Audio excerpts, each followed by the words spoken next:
What's up, everybody? Robert Decora here, and I was asked to do a video of the menu system of the new Canon C300 Mark III. I'm lucky enough to have one of the initially released cameras, and so this will be just kind of down and dirty. We're going to run through it. This way you can just get a little bit familiar with the menu structure, and then I'll just give a little bit of my likes and dislikes along the way. So let's jump into it.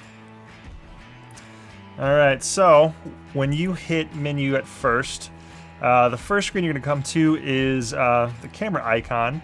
You scroll down and you're going to be able to go there to adjust your iris to either manual or automatic, the increments, whether it's a half or a third of a stop, and then also if you want fine increments, you can control the zoom iris correction, and you can also choose to use the extended ND range if you wanted to. That allows you to go above 6 stops of ND. When you do go above those initial 6 stops, it can affect your focus. So after you adjust your ND to the higher stops, you may need to adjust your focus before to continue to record.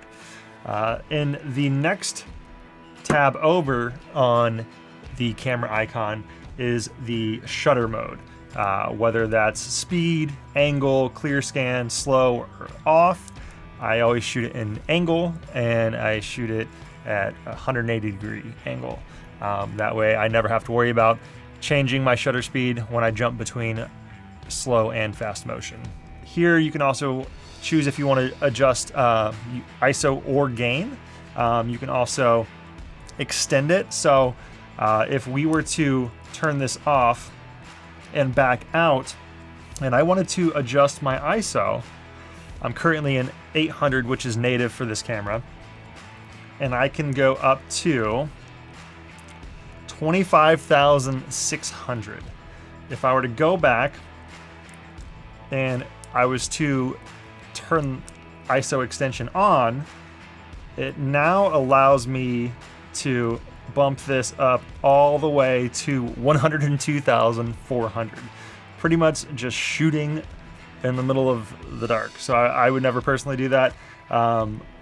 But if you needed to, that's where that function is. So I'm going to go back and we're going to turn it off and bump this back down to 800.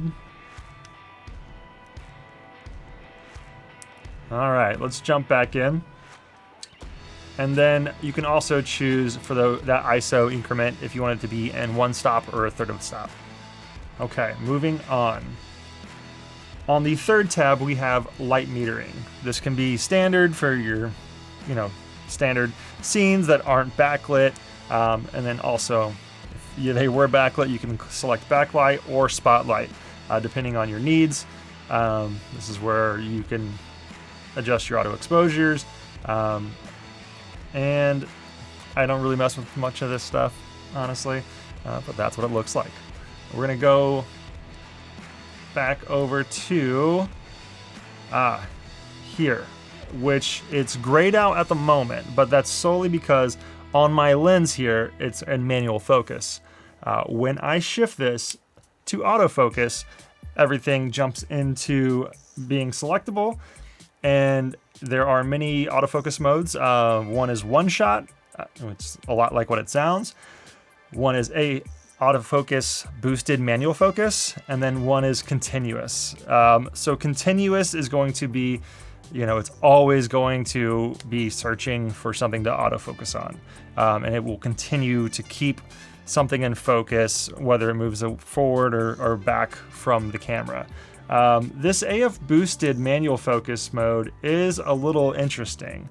So if you get your focus close enough, the autofocus boosted manual focus will get your focus the rest of the way there. So if you get it 95% nailed in focus, but there's still a little bit left to get it perfectly tack sharp, this will go ahead and kind of bump you right into the tack sharp zone. So that could be very helpful if you're running and gunning, where you think you got a subject tack sharp and you're just a hair out, and you get back in the edit room and you're like, oh, that's a little soft. This will help you there. So if we jump back in, the frame position can either be center frame, just like it was on the old, the C100 Mark II, the C300, when it had the autofocus, or it can be selectable. The frame size can be anywhere from small to large, and then you can apply a different speed here depending on how you want autofocus to react. And so if you wanted a very quick and snappy autofocus to where as soon as something enters the frame, it just, boom, it just automatically focuses very fast and it's not organic at all, you can adjust the autofocus speed here to a higher number. But if you're looking for a smoother pull between objects so it doesn't look like the camera's automatically just doing it for you, I tend to roll on a -2, -3, because it's a much more gradual, as if somebody's actually physically pulling focus. It's very pleasing. And this also goes to autofocus response, which autofocus response is when something enters your frame, do you want it to immediately start to transition its focus to that new subject? Or do you want it to wait and then, okay, because maybe somebody's just walking through the shot. Well, you don't want to just start focusing on somebody walking through the shot. So if you slow down the response, maybe they walk through and they disappear and cool, nothing ever happened. Or maybe you're shooting something where, yes, you want whatever comes in, into the foreground in that spot. Maybe you want it to quickly start to focus towards it. So it's very customizable, and I do appreciate that depending on what I'm shooting. And so I feel like that would have to change on a shoot-by-shoot basis. All right, getting out of here to the next one is where we do the face detection. So currently I'm shooting with this on the C300 Mark II. And right now I am on face priority. But that means that if I jump out of this shot, it's going to then focus on something other than my face.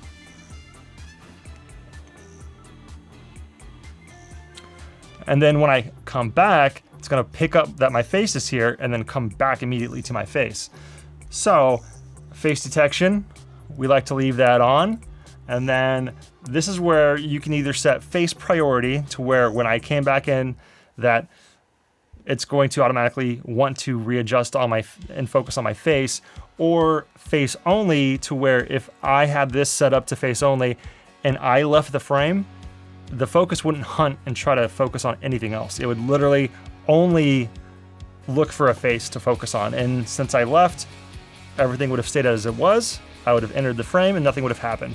And this is really good for interviews, especially, maybe somebody like leans down to grab something, a talent leans down to grab their water, or they laugh and their head kind of just goes out of, to where the autofocus can't really see the face for a brief second. The autofocus is not going to start to then hunt and maybe focus on the background, which that looks really bad. So I love using this during interviews, because if the face kind of disappears from its tracking feature, then nothing happens. And then when it picks up that there's a face in the screen, boom, you're back, and it's back to keeping it tack sharp for you. All right. Going to the next one is where we have our auto black balance, and then there's peripheral illumination correction. You can turn that off or on. Chromatic aberration correction and diffraction correction. And the last one here is the thing that everybody's kind of excited about, which is the digital image stabilization. So this is where you would turn that off and on. But one thing to note, that this does not work unless you're using, if your lens has a built-in stabilizer, that must be turned on. So it only works in conjunction if your stabilizer is turned on. So I'm going to turn the stabilizer off,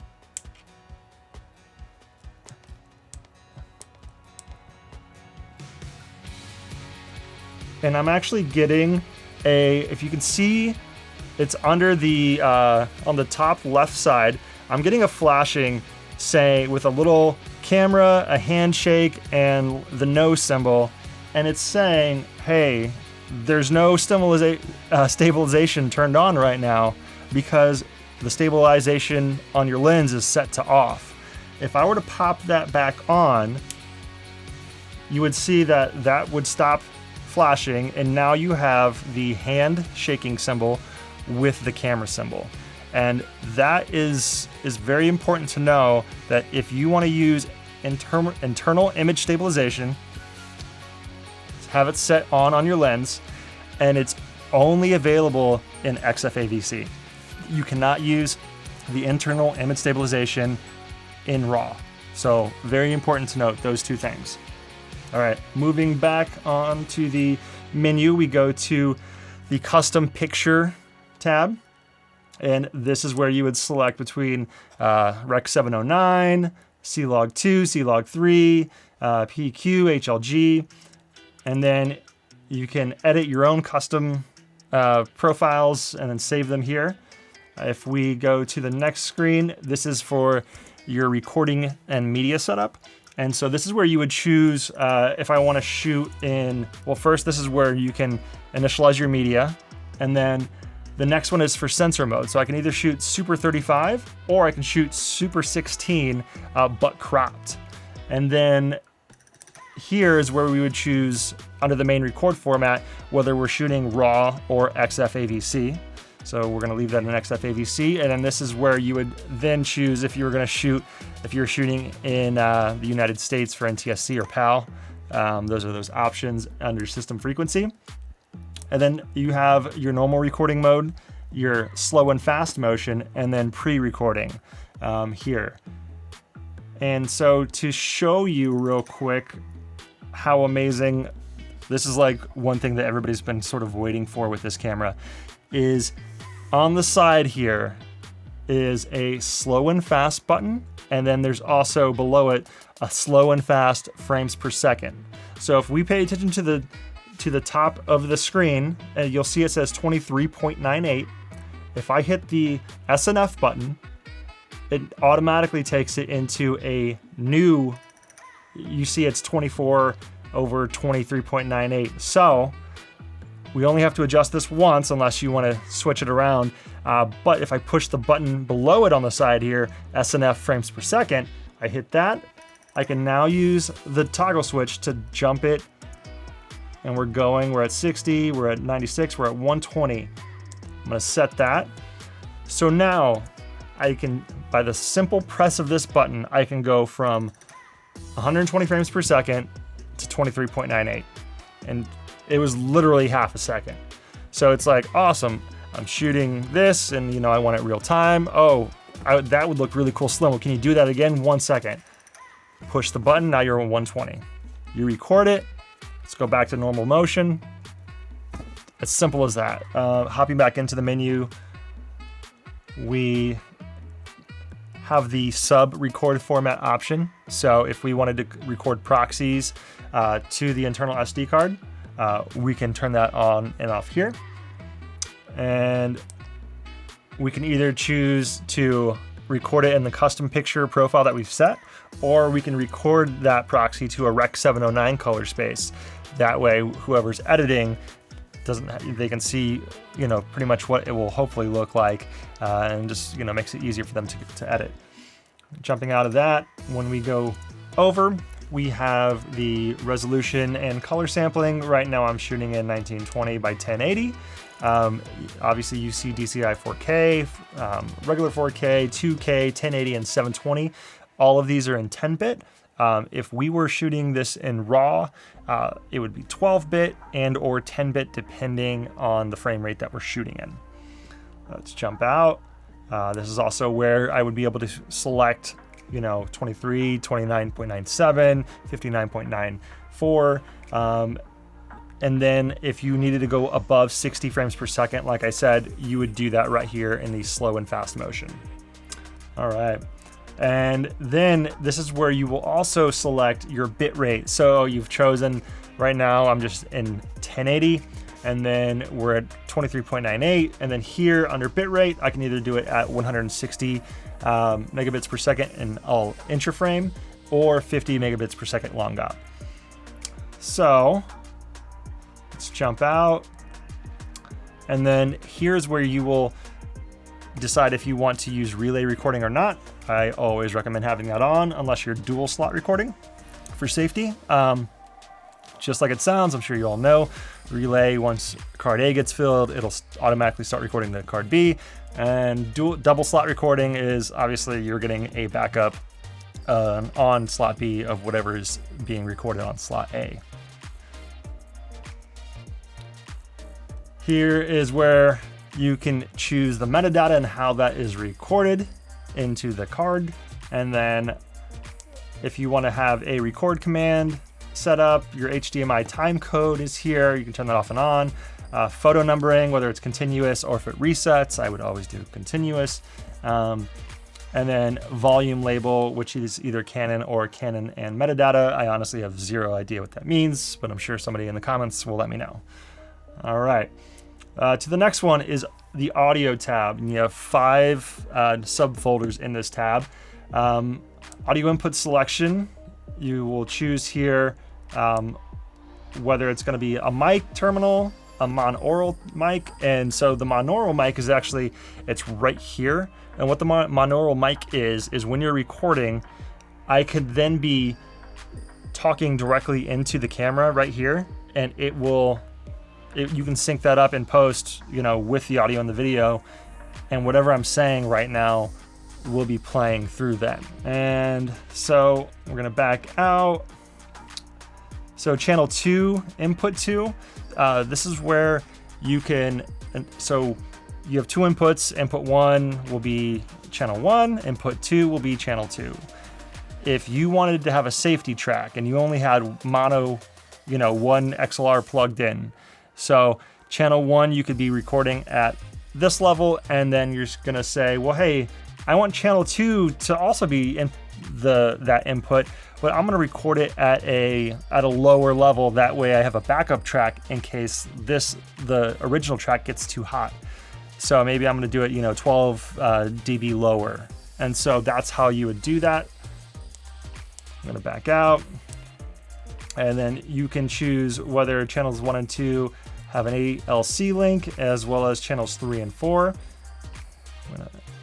The next tab is going to be the audio record levels for the additional channels 3 and 4. So it can be automatic or you can set it manually. And if you set it manually, you will come in here and you can dial that up and down depending on how you need. We're gonna back out, put that back to automatic. Okay. So then subfolder 3 is where you will be able to adjust the trimming, the attenuator as well for inputs 1 and 2. And then subpage 4 is where your limiter is. So you can turn that off and on. And then you can also set the where the limiter will be. And if you need to push power to a mic, you'll be able to do that also in this area. And then on subfolder 5 is where you'll be able to change your 1 kilohertz tone. You could -20, -18, -12. And then you can adjust your headphone volume, and then also you can choose which channels you want to monitor. And then which channels you want to send out of your HDMI. All right.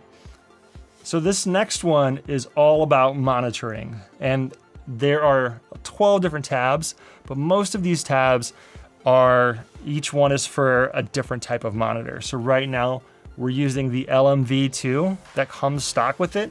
But if you were using something like the EVF V50, that would be here. But coming back, this is where you would control the brightness, the contrast, the color. I personally don't think that out of the box it's bright enough. And I set my monitor luminance to +2, which is the highest it will go. It does help me see when I'm outside working in the sun.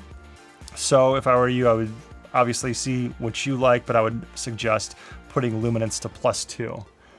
So like I said, if you were to scroll through, this is the menu section for the EVF V50, which we don't have mounted, or the LCD, the LMV1, which is the monitor that comes with the C200.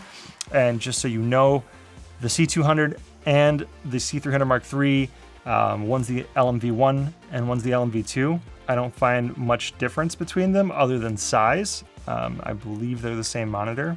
So there's that. We're gonna go through. This is for the EVF V70.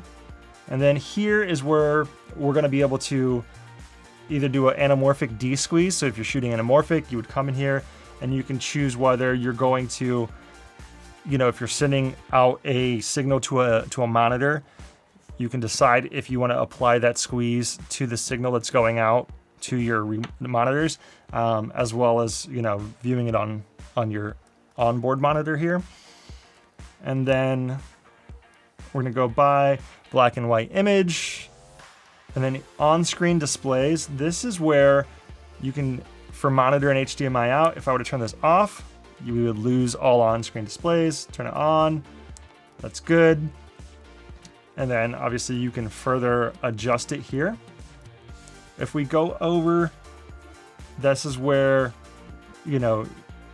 light metering, custom picture, focal length, all that is, will that be displayed on the on-screen displays? So if you don't care about seeing one of those items, you can turn it off to get a little bit more real estate on when you're shooting. And speaking of real estate, if we back out of the menu and you see right now all the information is overlaid on top of the screen. If I hit display, it takes all that information and it puts it on the outside of the picture that we're looking at. So now we have a completely unobstructed picture, and it was with the push of a button. If we hit display again, we get just a full clean image. And then we hit display another time, it comes back.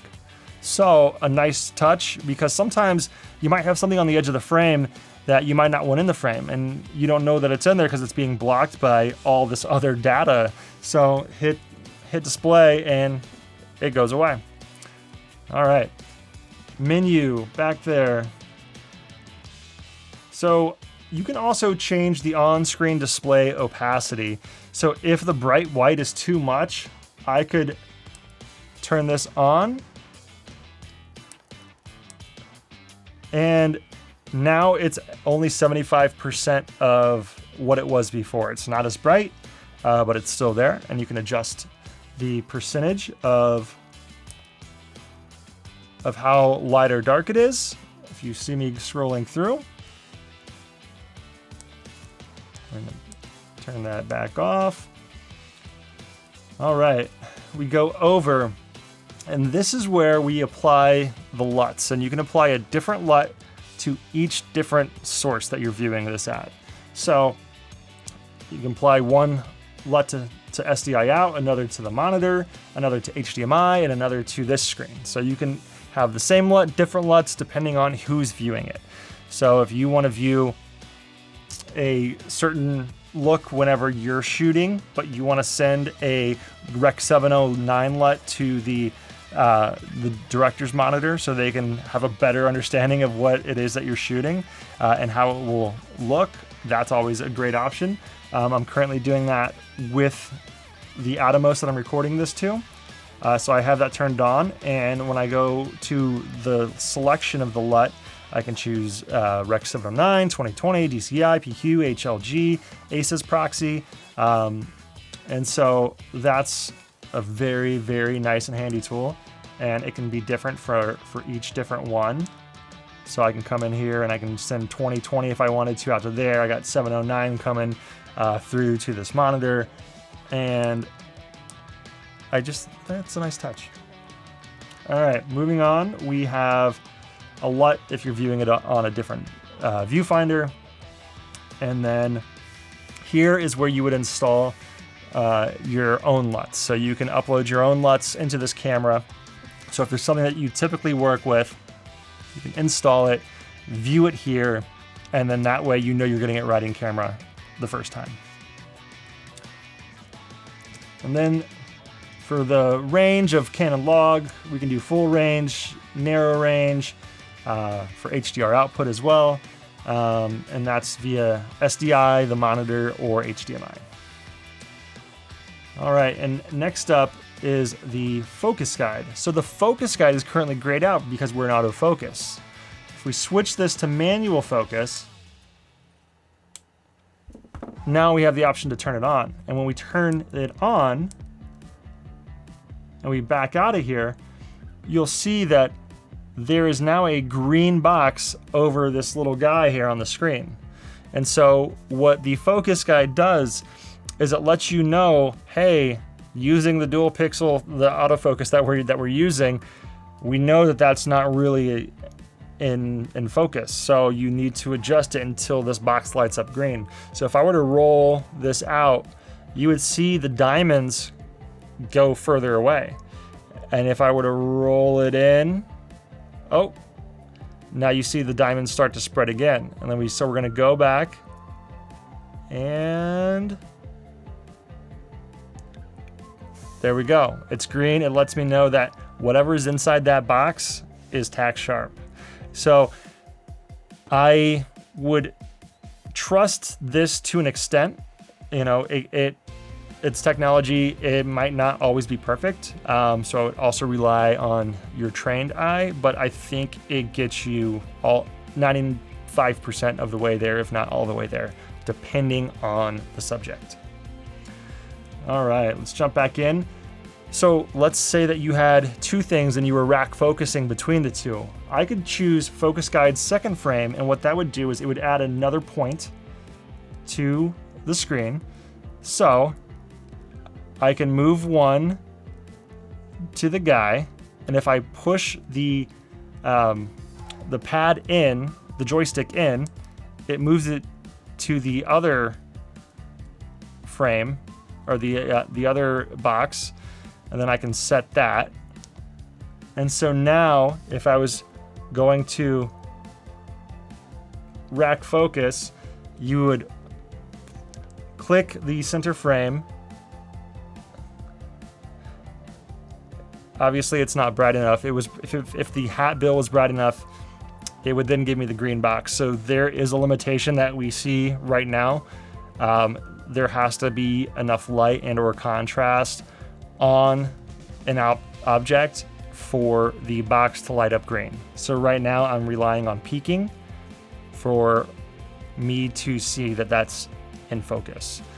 And if I wanted to go back to the Mike Moustakis holding the World Series trophy, I would have to then click the box to select it and then roll focus, and there it is.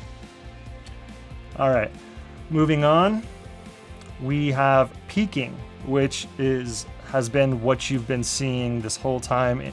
Obviously, all the red that's in the screen.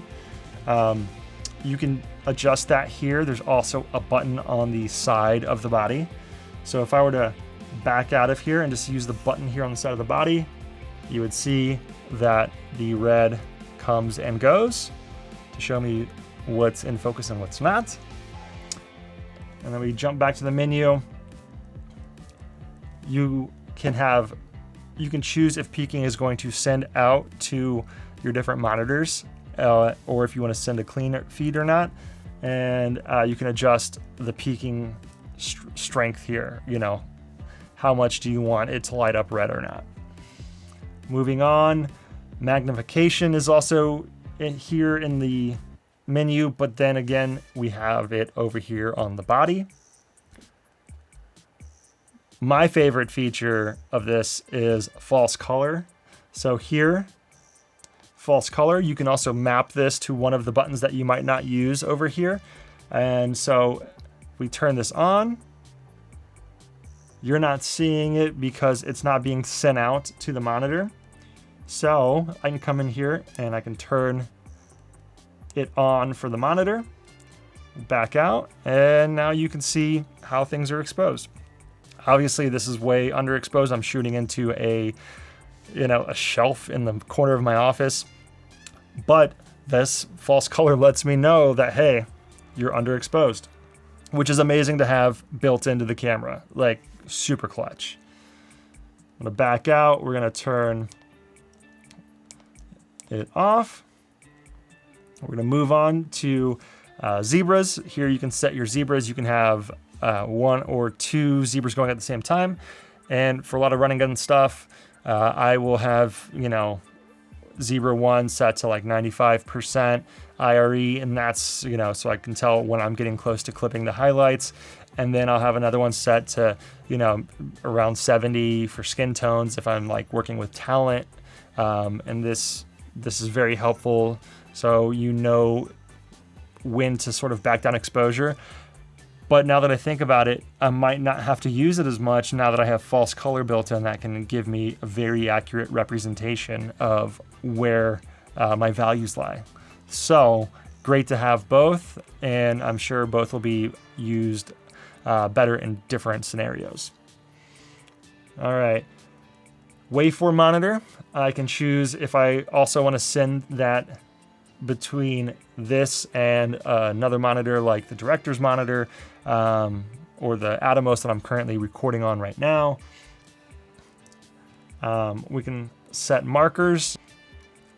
So this is where we have the center marker, horizontal grid going over. We can set our aspect ratio here. We have a safe area marker, and then we can adjust the safe area size. And then user marker, you can just create your own custom. So, maybe that might be useful if you were recording something and you knew that it had a lower third that was going to be in, or maybe a top left ticker. So maybe if you were shooting stuff that would appear on a network that they constantly had a ticker at the bottom, you knew that part would be cut off. So that would be very useful to know for framing. Moving along, this is where you would set up your network. So you can use this wirelessly. And then here is the assignable buttons. So every button over here has a number, and if you didn't use magnification, you could then select number 1 and then route a different function to that button. So we're gonna get out of here, and all these do that. You can assign the button on the grip to be something different than what it is. You can assign the function up here, function 1, and also the display button. You can assign those to be anything you want. So maybe you want to set one of them up. Maybe I want to set function 1 up here for tracking, for autofocus.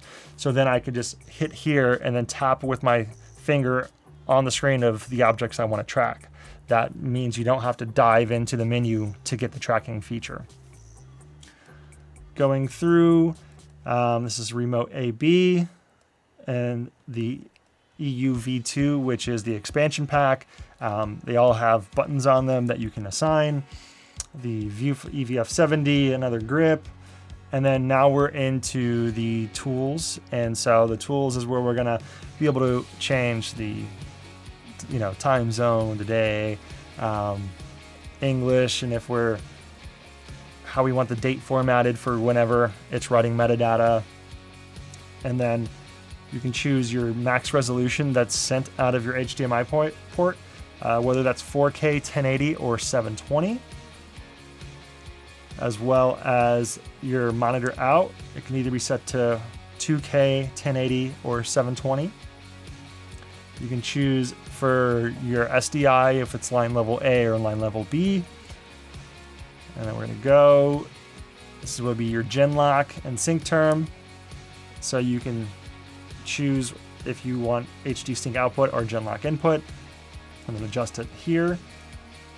Here is where your time code will be either preset or region, and then time code run, which is record run or free run. And then set time code. This is where you could jam your time code. And then this is where you can select what the dials here on the side of the C300 Mark III do. So I have mine set up to control your iris, but you can also have it set up to control your ISO or your gain. And same with the dial that's on the grip on the other side. You can either control your iris or your gain. I'll move on. So key lock. So up here, if I were to twist this, I could have it to where it locks the entire camera down, except the record button, or every button. So if you didn't even want to mistakenly stop recording, you can set that to all buttons and then lock your camera up here, and nothing would happen until you returned it to the camera position.